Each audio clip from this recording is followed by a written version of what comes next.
Alhamdulillahirabbil alamin wassalatu wassalamu ala sayyidina Muhammadin wa ala alihi wa sahbihi ajma'in. Amma ba'd. Qala al-muallif asy-syekh Abdurrahman bin Nasir As-Sa'di rahimahullahu taala, wa amma munasabatu tashbihil wahyi bil ghaithi fakadzalik. Adapun hubungan antara wahyu dengan hujan, Allah Subhanahu wa taala membuat perumpamaan antara wahyu dengan hujan. Li'annal ghaitha fihi hayatul ardi wal ibadi wa arzaquhum al-hissiyah. Karena hujan itu adalah kunci dari kehidupan bumi, kehidupan para hamba Allah Subhanahu wa taala, dan rizki mereka secara hissiyah, secara indrawi. Karena rizki itu ada secara hissiyah, ada secara ma'nawiyah. Rizki hissiyah, rizki yang secara indrawi adalah makanan, minuman yang kita konsumsi, itu semua adalah rizki dari Allah Subhanahu wa taala, pakaian, tempat tinggal, kendaraan dan seterusnya, kesehatan, semuanya. Adapun rizki al-arzaq al-ma'nawiyah, rizki yang maknawi, itu adalah seperti keimanan, hidayah, taufik, dan seterusnya. Wal wahyu fihi hayatul qulubi wal arwah. Sedangkan wahyu itu adalah kunci kehidupan hati dan ruh manusia. Wa madatu arzaqihim al-ma'nawiyah, dan kunci dari rizki maknawi mereka. Maka di sini itu mengapa dikaitkan antara wahyu dengan hujan.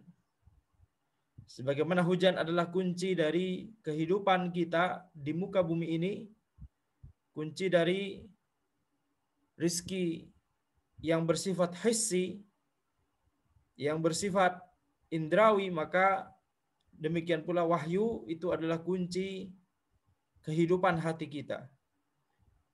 Ya, kalau hujan kunci kehidupan badan kita, maka wahyu adalah kunci kehidupan hati kita dan ruh kita, dan kunci dari rizki maknawi, yaitu hidayah, taufik, iman, Islam, dan seterusnya. Sehingga orang yang hanya memperhatikan rizki yang secara indrawi saja, orang yang hanya memperhatikan kehidupan badannya saja, maka dia adalah orang-orang yang merugi. Ya, dia tidak tahu bahwa ada kehidupan dan ada rizki selain yang bersifat indrawi hanya untuk badannya tersebut. Wa kadzalika masalallahu kalimat at-tauhid bisyajaratit thayyibah allati tu'ti ukulaha kullahin bi'izni rabbiha. Demikian pula Allah Subhanahu wa taala memberikan perumpamaan kalimat tauhid la ilaha illallah dengan syajarah thayyibah, pohon yang baik. Allati tu'ti ukulaha kullahin, yang memberikan buahnya dalam setiap waktu, dalam setiap musim, biizni rabbiha, dengan izin Allah Subhanahu wa taala. Yaitu dalam firman Allah Subhanahu wa taala, alam taro kaifa daraballahu mathalan kalimatan thayyibatan kasyajaratin thayyibatin asluha thabitu wa far'uha fis sama' tu'ti ukulaha kullahinin biizni rabbiha. Wa yadribullahu al-amthala lin-nasi la'allahum yatadhakkarun. Wa yadribullahu al-amthala lin-nasi la'allahum yatadhakkarun. Maka di sini Allah Subhanahu wa taala berfirman, apakah engkau tidak melihat bagaimana Allah Subhanahu wa taala memberikan perumpamaan kalimatan thayyibatan, kasyajaratin thayyibatin. Kalimat yang baik dengan pohon yang baik. Kalimat yang baik yakni tauhid. Kalimat tauhid, ya, kalimat tauhid la ilaha illallah, tidak ada Tuhan yang berhak diibadahi kecuali Allah Subhanahu wa taala, kasyajaratin thayyibatin, seperti pohon yang baik.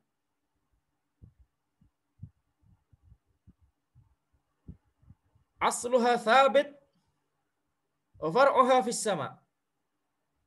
Akarnya itu kokoh, sedangkan cabangnya, ya, akar dan batangnya itu kokoh, sedangkan cabangnya itu, ya, ranting-rantingnya itu di langit. Tu'ti ukulaha kullahini bi'izni rabbiha, memberikan buahnya pada setiap musim, pada setiap waktu dengan izin Rabb-nya. Dan Allah Subhanahu wa taala memberikan perumpamaan kepada manusia agar mereka yatadzakkarun, yakni agar mereka ingat, agar mereka mendapatkan reminder, agar mereka, ya, mengingat tentang keutamaan kalimat tauhid dan kebesaran Allah Subhanahu wa taala. Maka di sini, ya, kalimat tauhid la ilaha illallah diumpamakan dengan pohon yang baik. Maka fakadzalika syajaratut tauhid tsabitah biqalbi sahibiha. Ketika pohon yang baik tersebut disebutkan di ayat tadi, akar dan batangnya itu kokoh, akarnya menghujam di tanah, di bumi, maka demikian pula pohon tauhid itu kokoh di hati orang yang bertauhid tersebut. Dia tidak labil. Tauhidnya dibangun di atas ilmu. Ketauhidannya dibangun di atas ilmu, ya, sehingga tidak mudah untuk diombang-ambing oleh syubhat. Tidak mudah untuk tumbang karena angin syubhat. Ya, maka semakin berilmu seseorang, maka semakin kuat akar-akar dan batang dari pohon tauhid tersebut.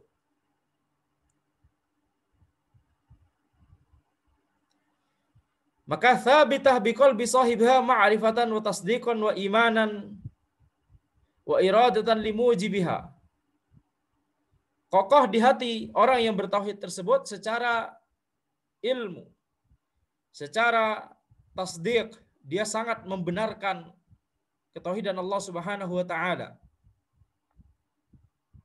Wa imanan, dia mengimani tauhid tersebut. Wa iradatan limujibiha, dan dia sangat, ya, menginginkan atau, ya, sangat meniatkan apa-apa yang menjadi atau apa-apa yang mengkonsekuensikan ketauhidan Allah tersebut.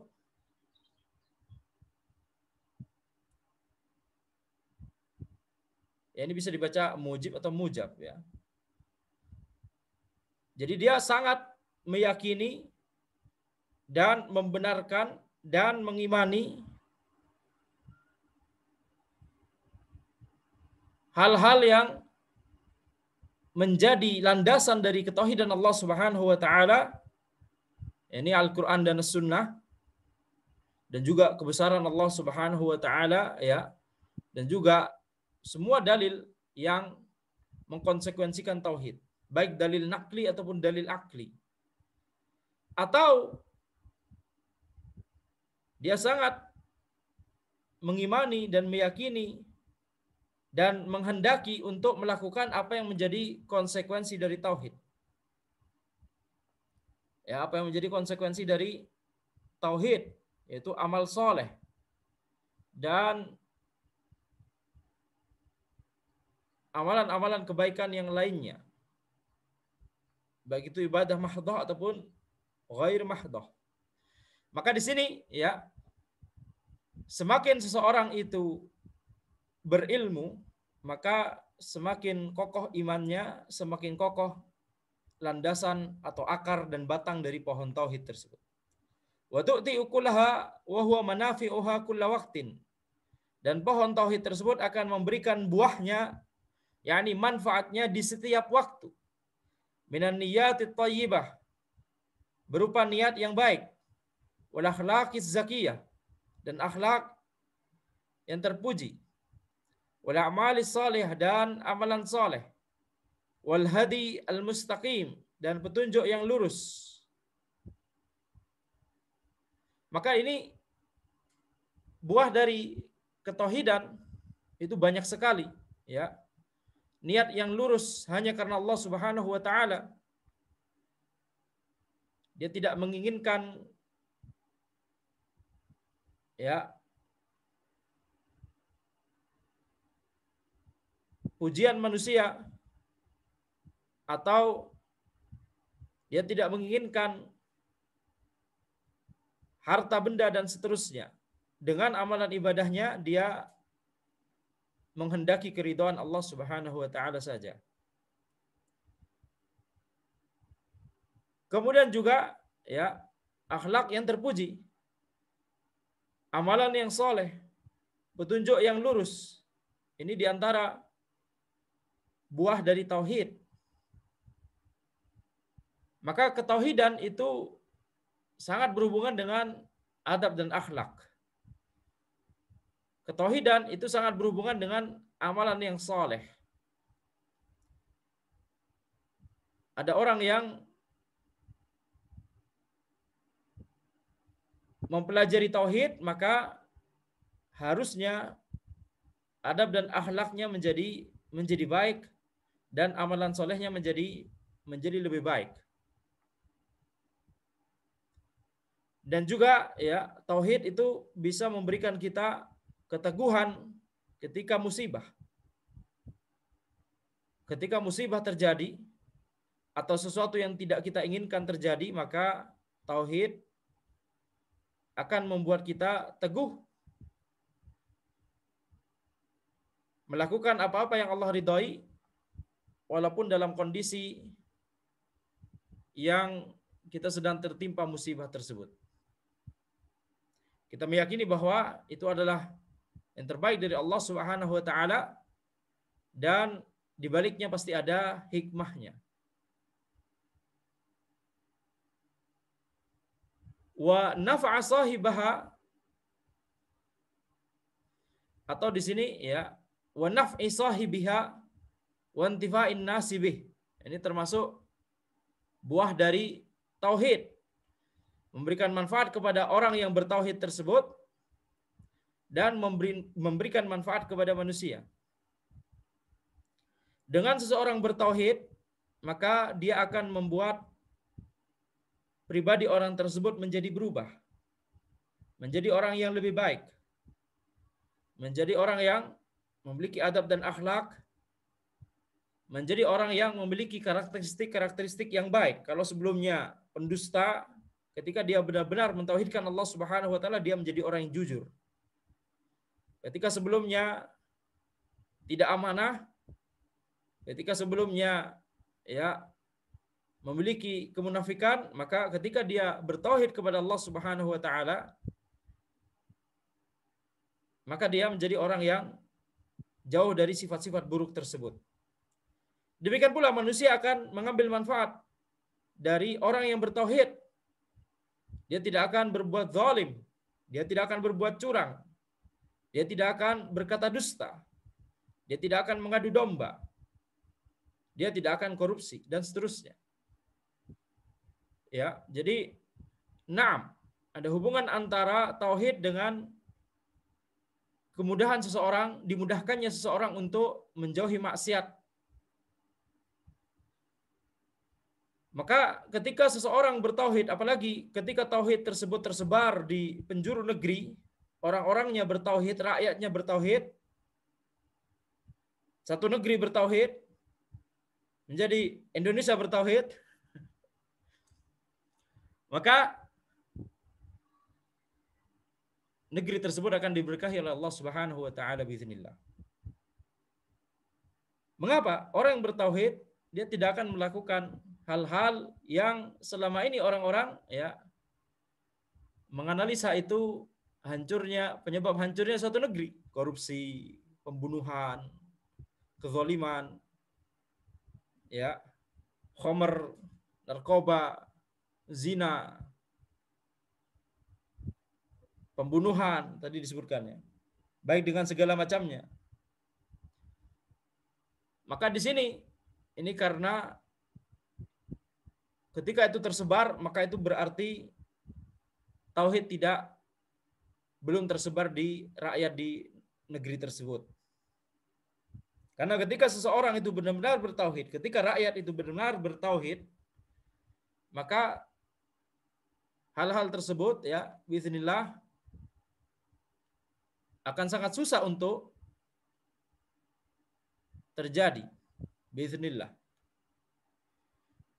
Dan ulil amri ketika bertauhid, maka dia akan menerapkan apa yang Allah perintahkan untuknya dan menjauhi apa yang Allah larang darinya. Ya, menerapkan syariat Allah Subhanahu wa taala itu adalah kunci dari keberkahan kehidupan sebuah negeri. Wa hiya sa'idatun ilas sama. Di saat yang sama, pohon tauhid tersebut naik ke atas langit, yakni menjulang tinggi ke atas langit pohonnya, li ikhlasi sahibiha wa ilmihi wa yakini. Karena keikhlasan orang yang bertauhid tersebut dan karena ilmunya dan keyakinannya. Jadi amalan seseorang itu akan naik ke atas langit, diterima oleh Allah Subhanahu wa taala, ya. Amalan tersebut menjadi sah dan diberikan pahala oleh Allah Subhanahu wa taala ketika orang tersebut bertauhid. Itu syarat utama ibadah, amalan ibadah dan amalan-amalan soleh lainnya itu diterima oleh Allah Subhanahu wa taala. Maka inilah ya makna dari perumpamaan kalimatan thayyibatan kasajaratin thayyibatin. Kalimat yang baik diumpamakan dengan pohon yang baik. Asluha thabit wa far'uha fis sama. Akar dan batangnya itu kokoh, sedangkan cabangnya menjulang ke atas langit. Ya, menjulang ke langit. Tu'ti ukulaha kullahinin. Memberikan buahnya pada setiap waktu biizni rabbiha, dengan izin Rabbnya. Naam, orang yang bertauhid dia akan merasakan buah dari ketauhidannya tersebut di setiap waktu. Dia tidak perlu ya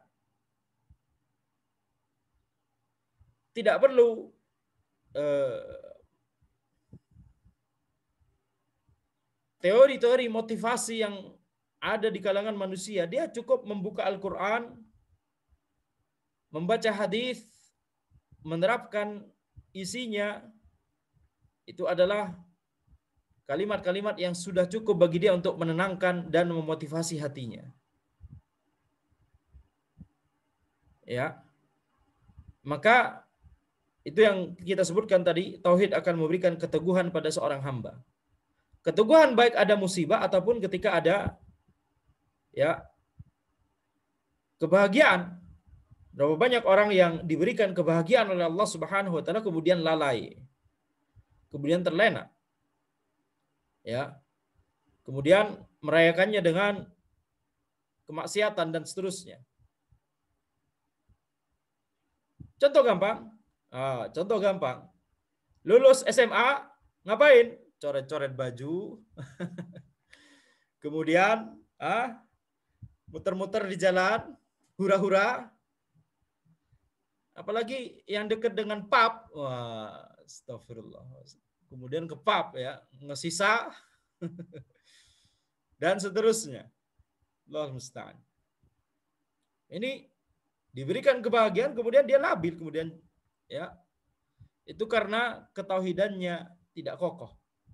Orang yang diberikan kebahagiaan kemudian dia bertauhid, ya, dia adalah orang yang bertauhid, maka dia akan bersyukur kepada Allah Subhanahu wa taala. Ya. Dia meyakini bahwa ini adalah nikmat dan karunia dari Allah Subhanahu wa taala Orang yang seperti ini keadaannya kira-kira apakah dia mau hura-hura seperti yang dilakukan oleh sebagian orang? Tidak mungkin. Ketika diberikan harta, ketika diberikan jabatan yang tinggi, apakah kemudian dia akan menggunakannya untuk kemaksiatan dan hal-hal buruk lainnya? Tidak. Ya. Orang yang bertauhid maka dia akan semakin tawadhu dan semakin memperbanyak amalan ketaatan ketika dia mendapatkan nikmat-nikmat tersebut. Maka itulah mengapa disebutkan di sini tu'ti ukulaha kullahinin biizni rabbiha. Memberikan buahnya pada setiap waktu dengan izin Rabb-nya. Karena semua yang terjadi harus atas izin Allah Subhanahu wa taala. Ya.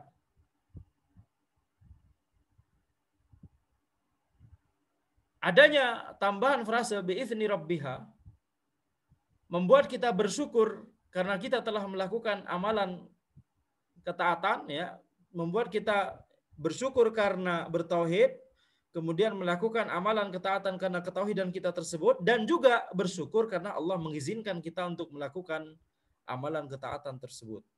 Mengizinkan kita untuk bertauhid dan melakukan amalan ketaatan tersebut.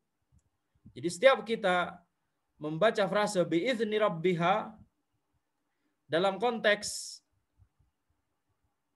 ya orang yang melakukan amalan kebaikan biizni rabbiha, seperti misalnya ayat yang telah kita bahas sebelumnya, ya, kalau tidak salah ya di majelis ini, wa ma tasyauna illa ayyasha Allah rabbul alamin.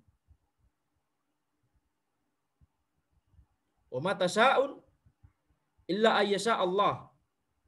Mereka tidak bisa menghendaki kecuali setelah Allah kehendaki.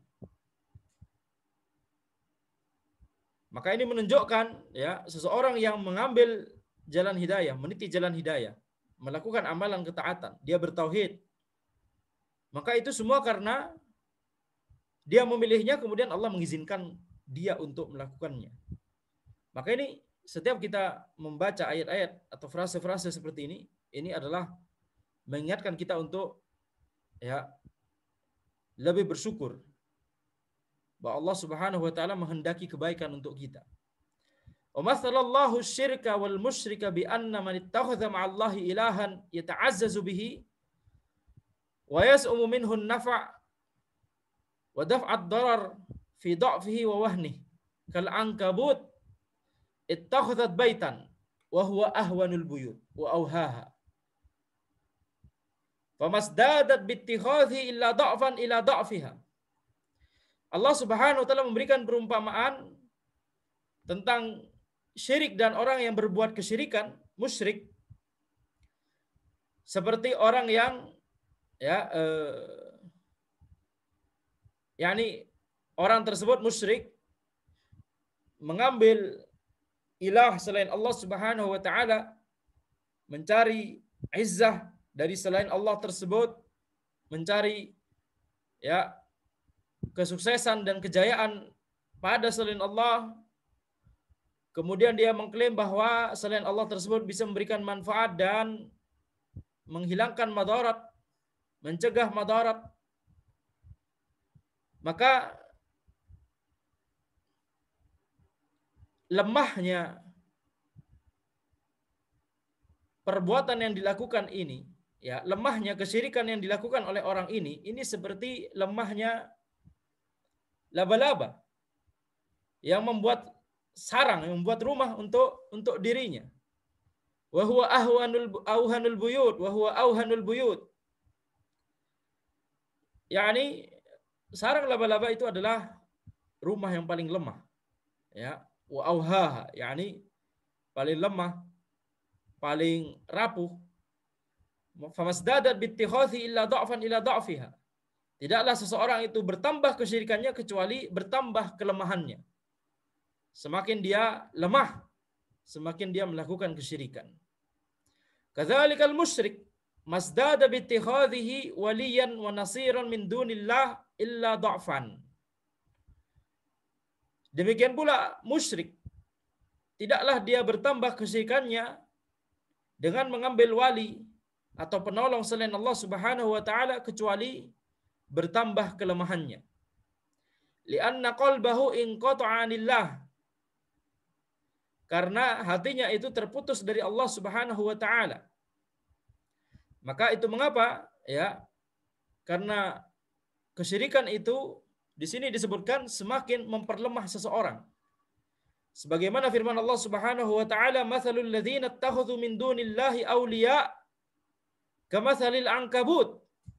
Perumpamaan orang-orang yang menjadikan penolong selain Allah Subhanahu wa taala, yakni berbuat kesyirikan, kamatsalil ankabut, seperti laba-laba ittakhadhat baitan, yang sedang membuat sarang. Wa inna auhanal buyuti labaitul ankabut, karena sesungguhnya rumah yang paling lemah itu adalah sarangnya laba-laba. Lau kanu ya'lamun, seandainya mereka mengetahui.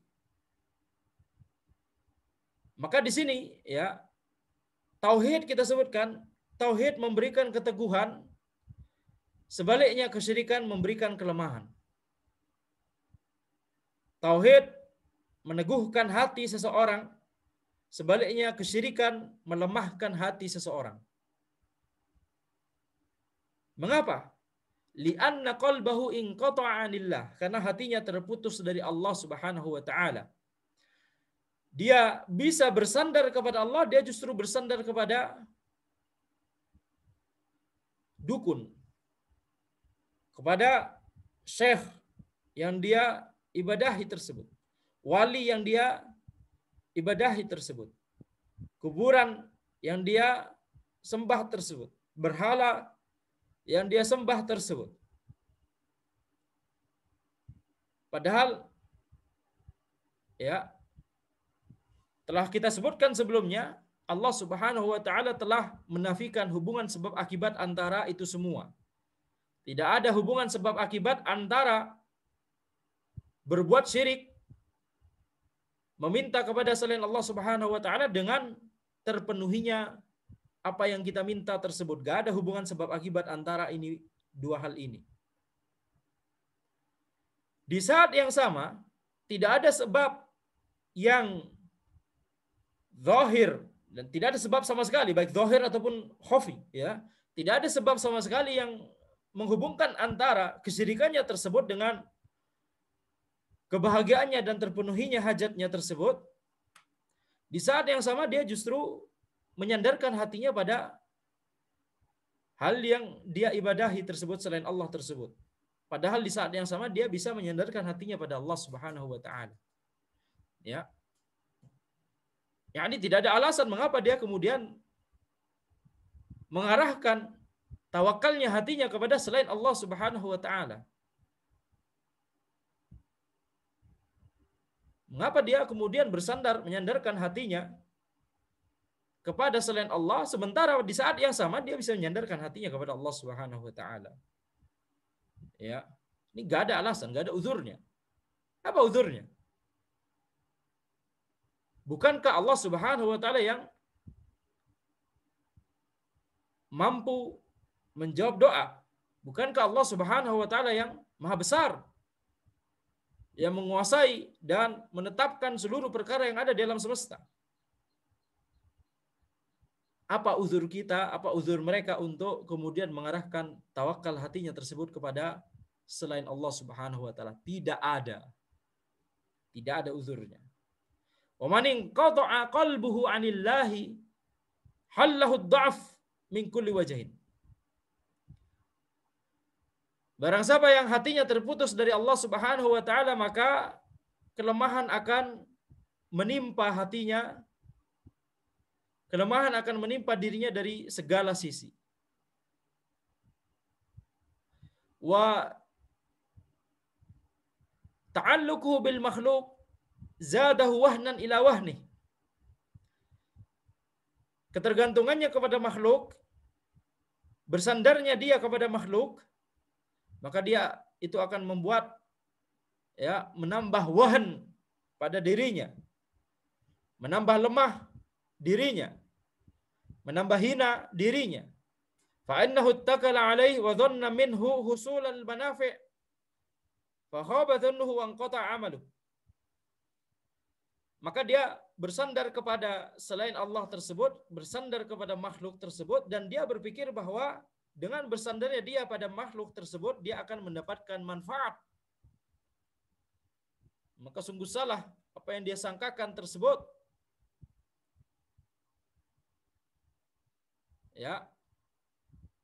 Dan harapannya itu hanyalah harapan yang sia-sia. Jadi lemah. Mengharapkan pada sesuatu yang tidak bisa apa-apa, itu lemah sekali. Ya. Itulah mengapa kita sebutkan tauhid memberikan keteguhan, sedangkan syirik memberikan kelemahan pada seseorang. Wa ammal mu'min fa innahu qawi. Ya, fa innahu qawiyyun billahi bi quwwati imanihi wa tauhidih. Adapun mukmin, maka dia itu adalah orang yang kuat karena Allah Subhanahu wa taala dengan ya kuatnya imannya dan ketauhidannya. Wa ta'alluquhu billahi wahdahu alladzi biyadihi al-amr. Ya, bi quwwati wa imanihi wa tauhidihi wa ta'alluqihi billah wahdahu. Ya, dia juga kuat karena dia bergantung kepada Allah Subhanahu wa taala saja. Yang seluruh perkara ada di tangan Allah. Ya, seluruh manfaat dan daf'id darar, pencegahan dari datangnya mara bahaya, semuanya ada di tangan Allah Subhanahu wa taala. Wa huwa mutasarrifun fi ahwalihi kulliha. Allah Subhanahu wa taala adalah zat yang mengatur seluruh perkaranya, semuanya. Kal 'abdil ladzi 'ala siratim mustaqim fi aqwalihi wa af'alihi. Seperti seorang hamba yang berada di jalan yang lurus dalam perkataannya dan perbuatannya. Muntalikul iradah hurran an raqqil makhlukin. Ya, muntalikul iradah hurran an raqqil makhlukin. Maka dia hatinya tersebut menjadi bebas, merdeka, ya, tidak tunduk pada penghambaan kepada makhluk. Ghairu muqayyad lahum biwajhin minal wujuh, tidak tergantung pada mereka sama sekali. Bi khilafil musyrik, berbeda dengan orang musyrik. Fa innahu kal 'abdil asam al abkam. Dia seperti orang yang tuli dan bisu.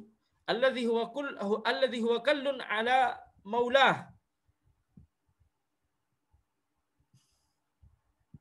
Ya, yang sangat bergantung kepada majikannya, hina di hadapan majikannya tersebut. Aina ma yuwajjihu la ya'ti bi khairin. Kemanapun majikannya tersebut mengarahkannya, maka tidak memberikan kebaikan. Lianna qalbahu mutaqayyid lil makhlukin, karena hatinya itu terikat dengan makhluk. Mustarikun lahum, ya, menghambakan dirinya kepada mereka, mengikatkan dirinya sendiri kepada, membelenggu dirinya sendiri kepada mereka. Laisa lahun tilaq wa tasarruf fil khair, tidak punya kebebasan, ya, sama sekali dalam perbuatannya sehingga dia tidak bisa mendapatkan kebaikan. Famithluhu aidan kalladzi kharra minas sama' fatakhattafathu at-tuyur wa mazzaqathu kullu mumazzaq. Demikian pula permisalannya adalah seperti yang jatuh dari langit kemudian disambar oleh burung sehingga dicabik-cabik sehingga hancur sehancur-hancurnya. Sebagaimana firman Allah Subhanahu wa taala, "Wa may yusyrik billahi faka'annama kharra minas sama' fatahtafuhu at-tayru aw tahwi bihi ar-rih fi makanin sahik." Ya, orang yang berbuat kesyirikan kepada Allah Subhanahu wa taala faka'annama kharra minas sama', seperti orang yang jatuh dari langit kemudian disambar oleh burung atau diterbangkan oleh angin ke tempat yang jauh. Hancur sehancur-hancurnya, jatuh dari langit. Maka di sini ini pemisalan untuk orang musyrik. Dia tidak punya sandaran, sehingga ketika disambar oleh burung atau diterbangkan oleh angin, tidak ada yang bisa menolongnya, tidak punya sandaran, tidak punya keteguhan. Wa haula'il ladzi za'amu annahum alihah yanfa'una. Naam. Ini panjang lagi insyaallah. Kita mungkin tunda pembahasan paragraf ini dan seterusnya ke pertemuan berikutnya insyaallah ya. Maka di sini kita simpulkan ya, faedah yang kita dapatkan dari paragraf-paragraf ini, kita belajar dari perumpamaan yang Allah sebutkan di Al-Qur'an ya, bahwa ketauhidan itu memberikan keteguhan seperti pohon yang kokoh. Seperti pohon yang kokoh, akar dan batangnya itu kokoh, sementara cabangnya menjulang di langit. Antum kalau bayangkan ada pohon seperti ini, Masya Allah besarnya. Seperti itulah kekokohannya. Coba lihat, pohon yang kokoh, akar dan batangnya di bumi, cabangnya, rantingnya, daunnya menjulang hingga ke langit.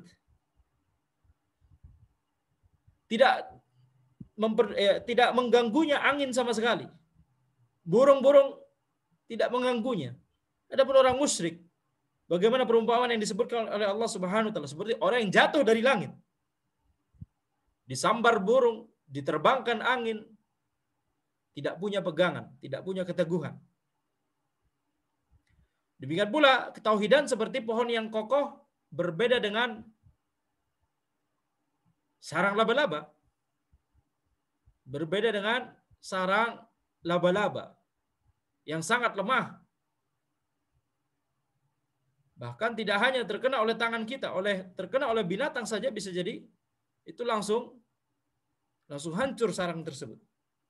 Tidak melindungi dari hujan, tidak melindungi dari panas, itulah sarang laba-laba. Ya.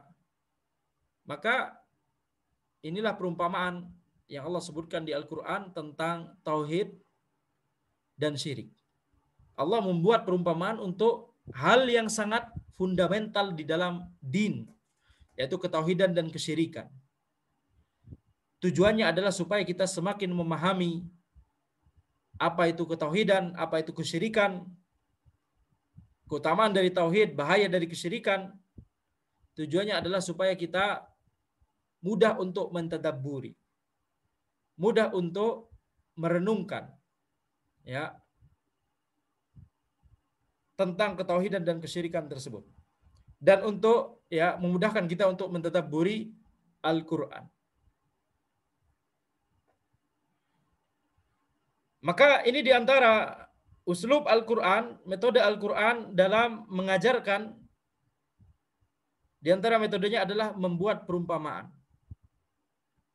Metode yang lain menyebutkan kaidah umum. Laisa kamitslihi syai' wa huwas samiul basir. Itu di antara metode pengajaran Al-Qur'an, menyebutkan kaidah umum. Metode yang lain ini membuat perumpamaan. Ya, maka tadabburilah, renungkanlah perumpamaan-perumpamaan yang ada di Al-Qur'an, itu akan membuat kita semakin memahami makna dari apa yang diumpamakan oleh Allah tersebut. Hadza wallahu alam. Subhanakallahumma wa bihamdika asyhadu an la ilaha illa anta astaghfiruka wa atubu ilaik.